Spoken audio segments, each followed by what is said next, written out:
kapuso ulit si Miss World 2013 Megan Young. Ngayong pumirma na siya ng exclusive contract sa GMA Network.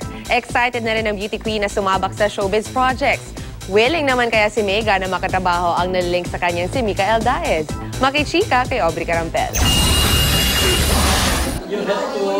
Isang warm kapuso welcome ang ibinigay kay Miss World 2013 Megan Young ni GMA Chairman and CEO Attorney Felipe L. Gozon, GMA President and COO Gilberto Duavit Jr. at GMA SVP for Entertainment TV Lilibet Razonable. Sa contract signing sa GMA Network, kasama ni Megan ang Vice President ng Miss World Philippines na si Arnold Vegafria. We are very glad and proud and honored na tayo ang pinili ni Miss World. Kaya maski saan siya nakarating, ang puso niya nasa kapuso pa rin. She also embodies or personifies certain values that are consistent with ours.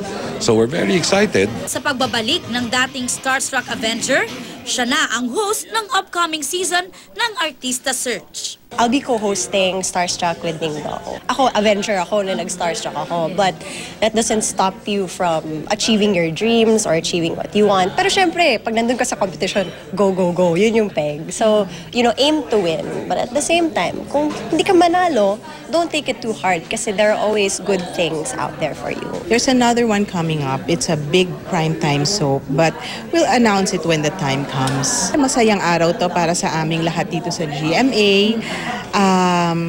Dahil siya'y homegrown, dito siya nagsimula.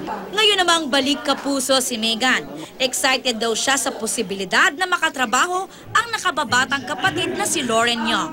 Bukas din ba siyang makatrabaho ang nalilik sa kanya na si Micael Daez? Why not work with Micael? I mean, he's a friend. I've known him for a really long time. So it would be interesting to work with him. Aubrey Carampel updated sa Showbiz Happenings.